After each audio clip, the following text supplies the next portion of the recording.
गेल्या काही दिवसांपासून मुंबईतल्या हवेची गुणवत्ता खालावत चालली आहे आणि त्यामुळे मुंबईकरांना वेगवेगळ्या आजारांचा सामना सुद्धा करावा लागतोय। मुंबईतल्या वातावरणामध्ये धुकं पसरल्याचं दिसतंय आणि मुंबईमध्ये ठिकठिकाणी सुरू असलेली पायाभूत सुविधांचे विकास कामं, इमारतींचं बांधकाम यामधून निर्माण होणाऱ्या धूलीकणांमुळे प्रदूषण सुद्धा वाढल्याचं पाहायला मिळतंय। यातूनच मुंबईकरांच्या आरोग्यावर सुद्धा परिणाम होईल असा अंदाज वर्तवला जातोय।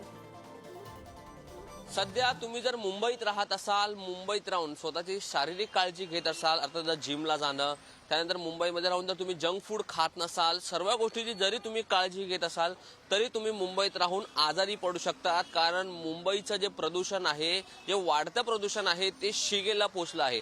दरम्यान मी आता सध्या मुंबईच्या महालक्ष्मी परिसरात आहे। आपण जर समोर पाहिलं, ही जी धुकेची जी चादर पसरली आहे, ही धुकेची चादर थंडीची नसून तर प्रदूषणची आहे। आपण जर पहाटेच्या वेळी पाहिलं तर पहाटेच्या वेळी आपण मुंबईमध्ये अनेकदा धुकेची चादर पाहतो, मात्र ती थंडीची धुकेची चादर असते। मात्र सध्याच्या स्थितीमध्ये ही संध्याकाळची वेळ आहे। संध्याकाळी आपण पाहिलं तर 6 वाजलेले आहेत आणि आता देखील पाहू शकतो या संपूर्ण जो परिसर आहे तिकडे जी धुकेची चादर पसरली आहे ती थंडीची नसून ही प्रदूषणची आहे। सध्याच्या स्थितीमध्ये असं सिच्युएशन जी निर्माण झाली आहे की आपण दिल्लीशी आहे जे कॉम्पिटिशन करत आहोत की नाही, कारण दिल्लीमध्ये देखील अशीच काही आपल्याला जी परिस्थिती ती पाहायला मिळते ती सध्याच्या स्थितीमध्ये मुंबईमध्ये आपल्याला पाहायला मिळते। मुंबईचा आपण जर संपूर्ण मुंबई पकडला, मग दक्षिण मुंबई असेल, पूर्व उपनगर असेल, पश्चिम उपनगर असतील, या संपूर्ण परिसरामध्ये सध्या तरी ही प्रदूषणाची जी चादर आहे, जी धुकेची चादर आहे ती एकंदरीत पसरलेली आहे।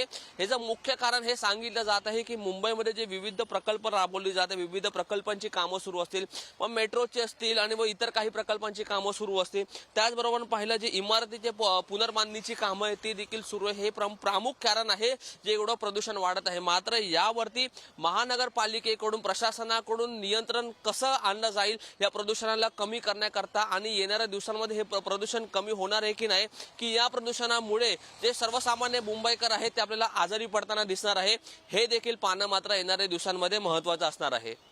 व्हिडिओ जर्नलिस्ट मनोज सोलंकीसह मी रिद्देश हातेम, पुढारी न्यूज, मुंबई।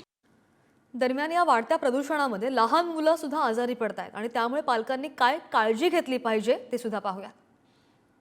माहिती असेल की कुठल्या गोष्टीमुळे तुम्हाला अलर्जी होते तर ते टाळावे। लाईक काही मुलांना अक्षरशः घरात फोडणी दिली तरी अस्थमाचा अटॅक येऊ शकतो, काहींना घरात केर काढताना धूळ उडते त्याने येऊ शकतो। तर मुलं ज्या खोलीत आहेत त्या खोलीत कचरा म्हणजे केरसुंडी काढू नये किंवा नुसतं ओल्या फडक्याने पुसून घ्यावं।